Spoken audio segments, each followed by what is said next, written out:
Entonces, más que el ver a un alumno y gozarnos con él, que es importante, el respeto a la palabra de Dios correspondiente y que la palabra de Dios vaya a penetrar en nuestro corazón. Entonces, vamos a hacer una oración. Nuestros dos jueces, el hermano Elizondo de Monterrey y el hermano Fermín Cuarto de LEF, ¿cierto? Su servidor Alberto Montelongo de Guadalajara. Y bueno, para iniciar vamos a hacer una oración. Amado Padre, te queremos dar muchas gracias por Jesucristo, por la salvación que nos das por medio de Él y por tu palabra. Gracias por estos momentos tan maravillosos que tenemos en tu convención. Y más, Dios, gracias por cada uno de los competidores que en unos cuantos minutos pasarán al frente a compartirnos tu palabra. Queremos pedirte que a cada uno de ellos tú los bendigas y que todos los que estemos aquí tengamos también ese corazón abierto para recibir tus enseñanzas. Bendícenos por Cristo Jesús. Amén. Amén. Amén. Aldo Joel de Dorian Home School.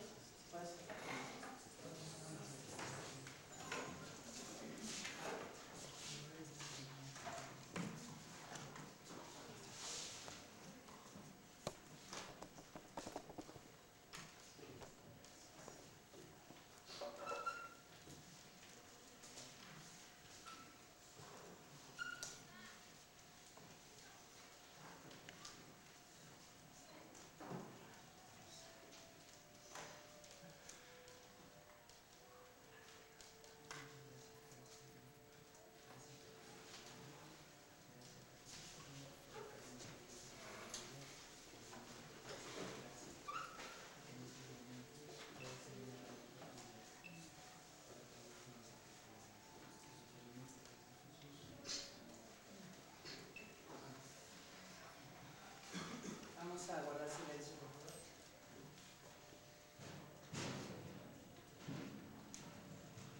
Buenas tardes, mi nombre es Aldo Joel Velázquez, soy de Dorian Home School y vengo del Distrito Federal.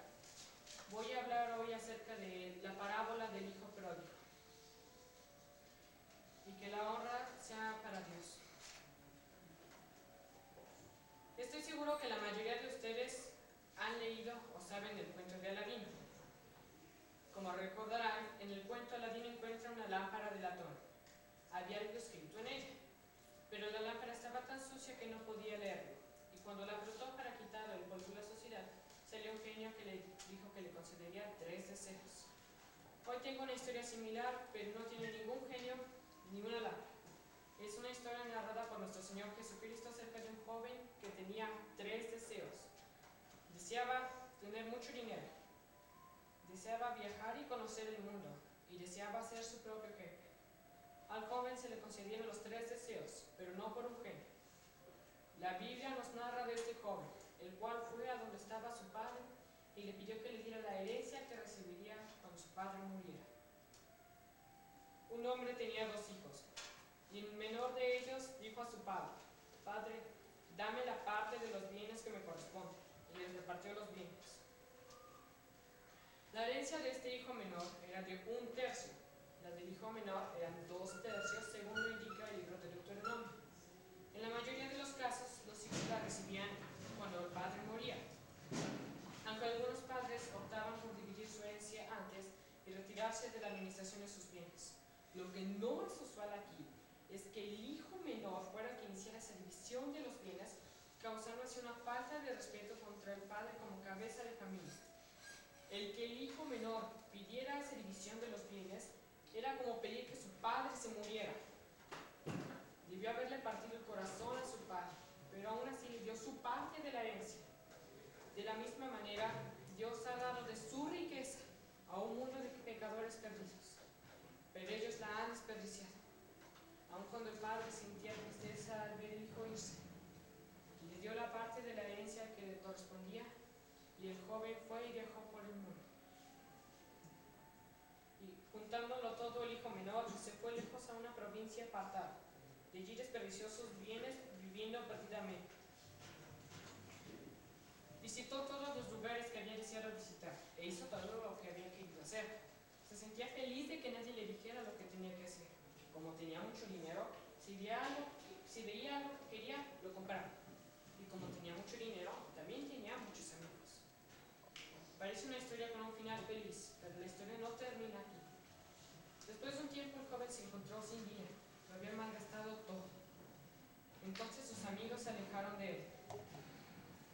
Y cuando todo lo hubo malgastado, vino una gran hambre en aquella provincia y comenzó a faltar.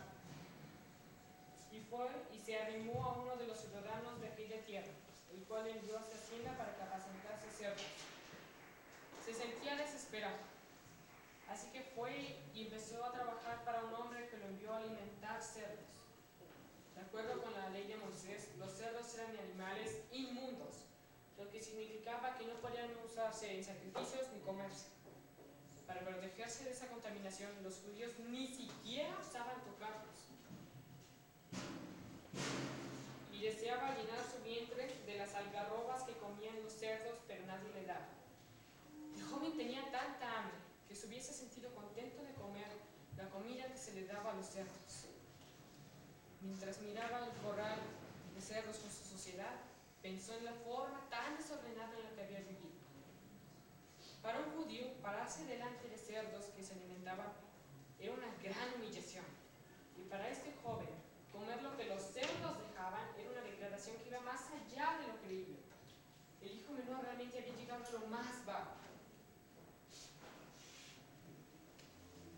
Y volviendo en sí dijo: ¿cuántos jornaleros en casa de mi padre tienen abundancia de pan, y yo aquí perezco de hambre? Me levantaré e iré a mi padre y le diré: Papá, he pecado contra el cielo y contra ti. Ya no soy digno de ser llamado tu hijo. Hazme como a uno de tus jornaleros. Pensó en su padre y en el hogar que había dejado. Aún los sirvientes de mi padre viven mejor que yo. Me levantaré e iré a mi padre y le diré que estoy arrepentido por la forma en la que he vivido. Y le pediré que me haga como a uno de sus sirvientes. El hijo menor, como muchos que son rebeldes e inmaduros, deseaba ser libre para vivir a su antojo, pero necesitó llegar a lo más bajo para recobrar el sentido. A menudo las personas deben pasar por gran pena y tragedia antes de mirar al único que puede ayudarlas a arrepentirse, para poder alcanzar el socorro. El arrepentimiento es un reconocimiento de que la ofensa ha sido cometida contra Dios y un rechazo del pecado, lo que trae un cambio en el corazón que se manifiesta en un cambio en la conducta. Yo le pregunto a usted: ¿está tratando de vivir a su manera, con egoísmo, quitando todo lo que se interponga en el camino? Yo mismo lo he hecho. No pierda su conciencia.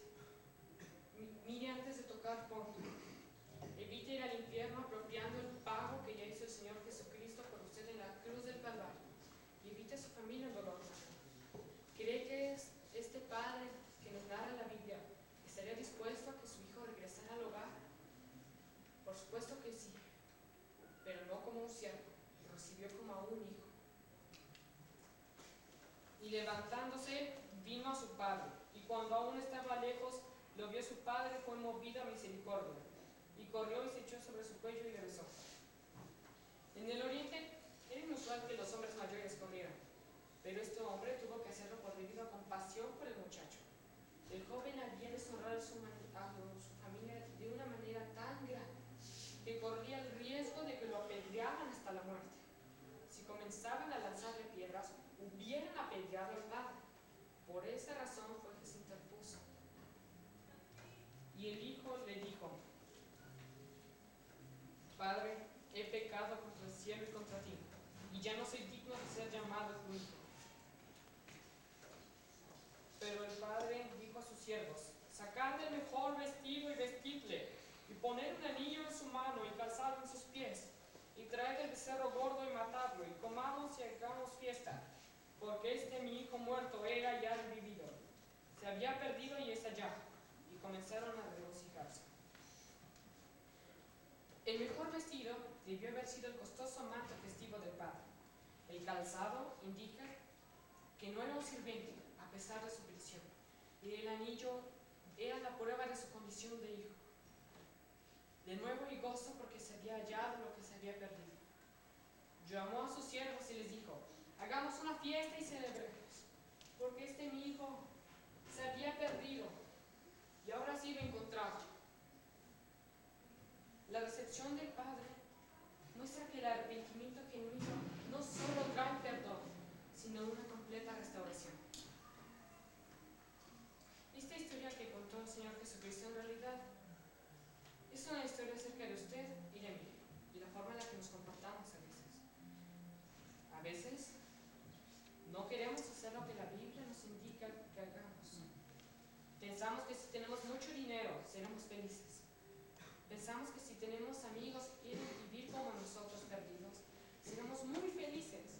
Pensamos que si no hay nadie que nos diga lo que tenemos que hacer, seremos realmente felices. Pensamos que si tenemos todo esto, nuestra vida será feliz. ¿Saben qué significa pensar así? Es decirle a Dios: ¿sabes, Dios? Yo no te necesito. Tengo amigos, tengo mucho dinero, puedo hacer lo que yo quiera. No te necesito. Cuando actuamos de esta manera, nuestra vida se convierte en un desorden.